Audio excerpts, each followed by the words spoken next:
Everyone, welcome back to enlightenment.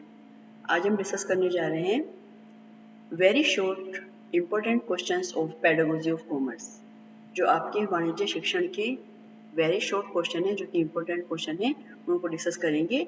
ये जो question है आपके 10 क्वेश्चन आते हैं और 10 में से आपको 8 क्वेश्चंस करने होते हैं। तो उम्मीद है आपको इसमें से 8 क्वेश्चन मिल जाएंगे। तो देखते हैं वो क्वेश्चन कौन कौन से हैं। पहले आपका व्हाट इज कॉमर्स एजुकेशन, वाणिज्य शिक्षा क्या है। तो यहाँ पर आपको टू द पॉइंट बताना है कि वाणिज्य शिक्षा क्या है। वाणिज्य शिक्षा विभिन्न व्यवसायों से संबंधित शिक्षा है, जिसके द्वारा स्टूडेंट्स को वोकेशनल स्किल जो है इनकलकेट उसके अंदर की जाती है। उसके बाद है give one difference between AIIMS and objective. AIIMS लक्ष्य और उद्देश्य में एक अंतर बताना है। ये जो क्वेश्चन है, ये क्वेश्चन 4 मार्क्स में भी आता है और ये 2 मार्क्स में भी आता है। और यदि 4 मार्क्स में आता है उसके अकॉर्डिंगली लिखना है, और यदि 1 मार्क्स में आता है तो आपको केवल एक ही इसका आंसर लिख के दे देना है। उसके बाद है right the general objective of commerce education, वाणिज्य शिक्षा के सामान्य उद्देश्य बताइए।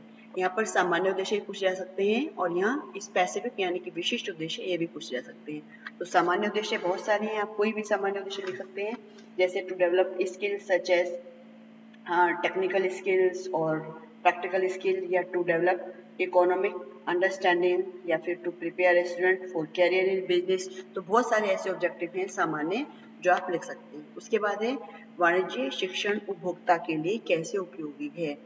तो इसकी उपयोगिता लिखनी है कि जो कॉमर्स एजुकेशन है वो कंज्यूमर के लिए क्यों, क्या यूटिलिटी है उसकी, जैसे कि उसे अपनी राइट क्या की नॉलेज हो जाती है, उसे पता होता है कंज्यूमर जो कंज्यूमर्स की जो पूरी राइट्स हैं उनके बारे में जान पाता है वो। उसके बाद स्पेसिफिक ऑब्जेक्टिव लिखने हैं। तो जो स्पेसिफिक ऑब्जेक्टिव है वो कंटेंट से रिलेटेड होते हैं।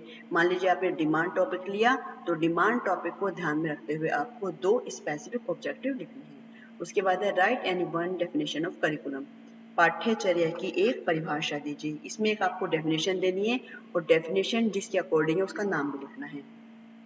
What is the main objective of curriculum, अब करिकुलम का मेन ऑब्जेक्टिव क्या है, पाठ्यक्रम का मुख्य उद्देश्य क्या होता है वो लिखना है। जैसे कि पाठ्यक्रम जो होता है वो शिक्षण की क्रियाओं को दिशा प्रदान करता है, और जो टीचर स्टूडेंट और करिकुलम में आपसी इंटरेक्शन है, उस इंटरेक्शन से स्टूडेंट का डेवलपमेंट किया जाता है। तो ये इसका उद्देश्य हो जाएगा। उसके बाद है चर्चा विधि के प्रकार बताइए, डिस्कशन मेथड के फॉर्मल और इनफॉर्मल दो तरह के होते हैं। दूसरा है आपका write to merit and demerit of heuristic method, heuristic को हिंदी में अन्वेषण कहते हैं। अन्वेषण के दो गुण और अवगुण पूछिए।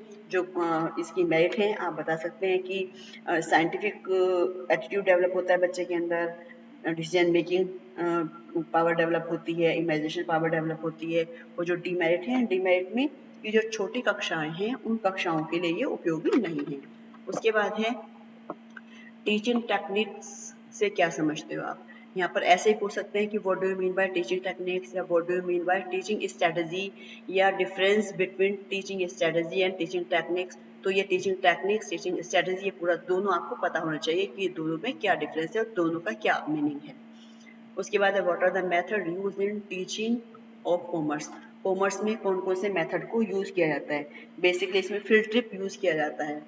दूसरा है आपका write to benefit of teaching aids in commerce teaching, वाणिज्य शिक्षण में सहायक शिक्षण के 2 लाभ लिखिए। भाई इसमें बच्चा लर्निंग बाय डूइंग सीखता है, देखकर सीखता है, देखकर चीजें सीखी गई जो चीजें ज़्यादा ध्यान रहती हैं।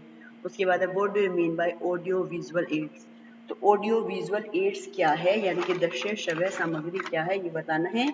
तो ये सामग्री जो क्लास में या फिर जो भी टीचिंग हमारी सिचुएशन होती है उसमें ओरल भी हो सकता है ये, और रिटिन भी हो सकता है। जो कंटेंट होता है उस कंटेंट को समझने के लिए जिसकी भी हम हेल्प लेते हैं वो हमारी जो है ऑडियो विजुअल एड होती है। What is main quality of commerce teacher, commerce teacher की क्वालिटी क्या होगी। भाई वो उस कंटेंट नॉलेज होनी चाहिए, प्रैक्टिकली सब चीज़ें पता होनी चाहिए, पेशेंस होना चाहिए, ये सारी क्वालिटीज़ हैं। उसके बाद है what is the difference between evaluation and measurement, मूल्यांकन और मापन के बीच क्या अंतर है, इसमें भी आपको एक अंतर लिख देना है।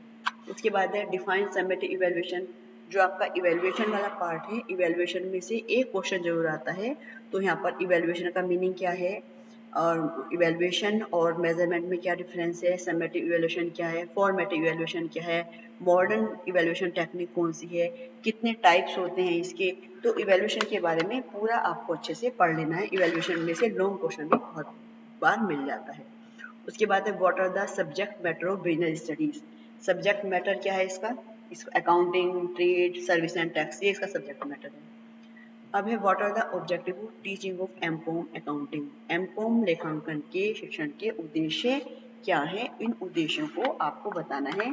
कि जैसे कि आप बता सकते हैं to provide understanding of general theories of management, या to develop understanding of finance function, ये सब लिख सकते हैं इसमें।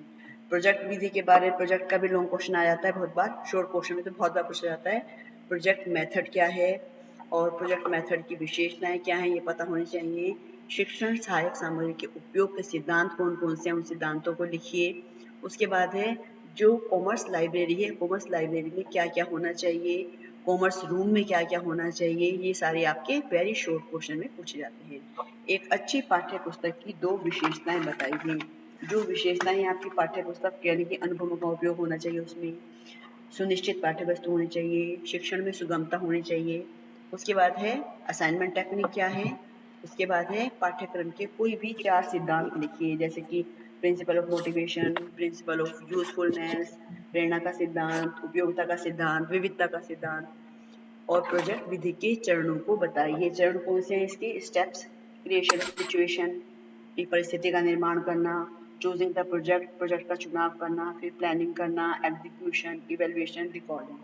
तो इस तरह से हमने यहाँ पर इनके चरणों को बताया। और यहाँ पर हमने 31 क्वेश्चन लिए हैं। 31 क्वेश्चन में से उम्मीद है आपको 8 क्वेश्चन जरूर मिल जाएंगे। इसी के साथ ही इस सेशन को ही खत्म करते हैं। नेक्स्ट वीडियो में हम जल्दी मिलेंगे। Thank you so